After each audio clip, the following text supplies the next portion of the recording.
So I made chili and I don't have any cornmeal and can't make cornbread, and chili without cornbread is no bueno. So I'm gonna use masa, which I have because I use it to make corn tortillas and tamales and other things. You see it in like the flour section. It's basically a really finely ground cornmeal. And so I've already kind of mixed everything in here. I'm just gonna go over a little bit what I put in there.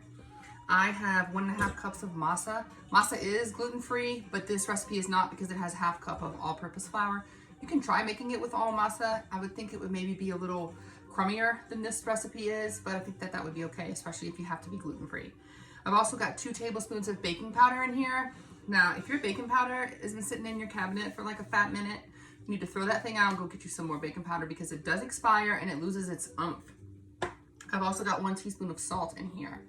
Now, you can play around with this recipe. You could add jalapeños and cheddar. Instead of melting the butter in the pan and using using butter in this recipe, you could fry up some bacon and use bacon grease. I am gonna put this whole stick of butter, yes, whole stick of butter, in my cast iron skillet. This is the best way to make cornbread. If you have just a baking pan and that's what you wanna use, that's okay too. Now I'm gonna put this in the oven, which is preheated to 400, and that's going to start melting that butter in the pan. We want to heat up the pan and melt the butter. Half of the butter is going to go in this recipe and half of the butter is going to stay in the pan. Okay, so 1.5 cups of masa, 1/2 cup of all-purpose flour, 2 tablespoons of baking powder, 1 teaspoon of salt. If you are going to kick this up a little bit, you could put in chili powder, onion powder, garlic powder. You could saute some onions and put in here and it would be kind of like a hush puppy. Yum. The possibilities are endless. In my wet ingredients, I have 1 cup of whole milk and 1/3 cup of buttermilk. If you don't have buttermilk, just use 1/3 cup of whole milk. Make it 1 1/3 cup of all whole milk.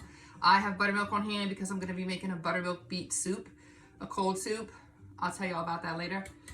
But that's why I have buttermilk. I also, when I know I'm not going to use all the buttermilk, I put it in ice cube trays and put it in the freezer because you can freeze buttermilk and use it. That way you always have a little bit of buttermilk on hand.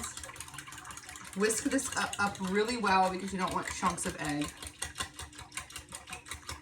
That's 2 eggs and 1/4 cup of maple syrup. I get my maple syrup like at Sam's because it's cheaper that way. And don't substitute pancake syrup or anything like that. But if you don't have maple syrup, you can use 1/4 cup of white sugar. Whisk in this. So just make sure your dry ingredients are really well incorporated. I just use my fingers because I don't want to dirty up another whisk.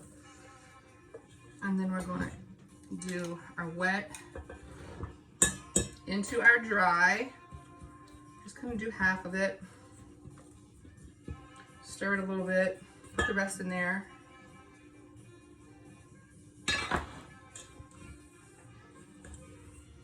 I know it's getting kind of chilly, so you guys are going to be making things like chili and soups and red beans. You need some cornbread with that. I always love to find a new way to make an old thing, you know, because just plain old cornbread is kind of just cornbread, and this is a really interesting way to give it another texture and another flavor. So we'll go ahead and see if my butter is melted. It is just about melted, so I'm gonna go ahead and pull it out.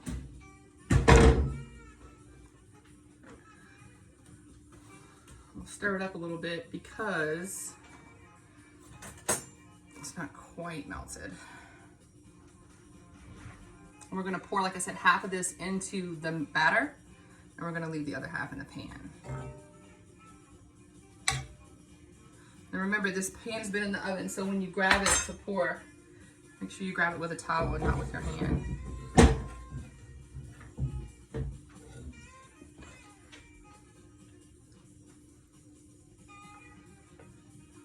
And just let that finish melting in there. You could do coconut oil if you want, if you're trying to use less butter, or if you have coconut oil. It actually gives it a really cool kind of nutty flavor.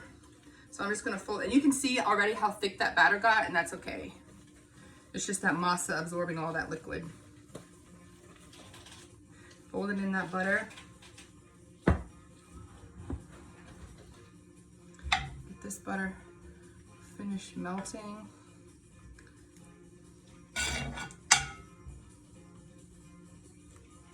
You can also, if you want to make like a chili shepherd's pie, kind of like a Mexican shepherd's pie, you know, cook up your ground meat, onions, peppers, all that good stuff, some taco seasoning, or better yet, my Southwest seasoning if you happen to have that. I know a lot of you do. And then make this same cornbread and just scoop it on top of that, and it's gonna make like a chili pie. Yum. Okay, so I'm just going to pour this right into here with this butter. And I got a couple little chunks that haven't melted yet, but that's okay.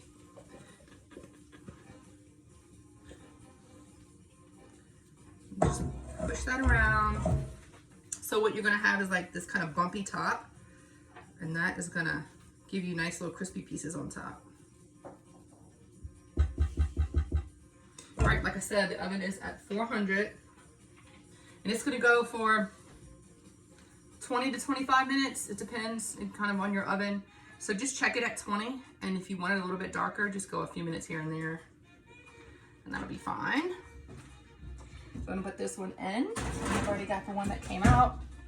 The boys are so excited because I have made 2 cornbreads. The boys love, love, love, love this cornbread.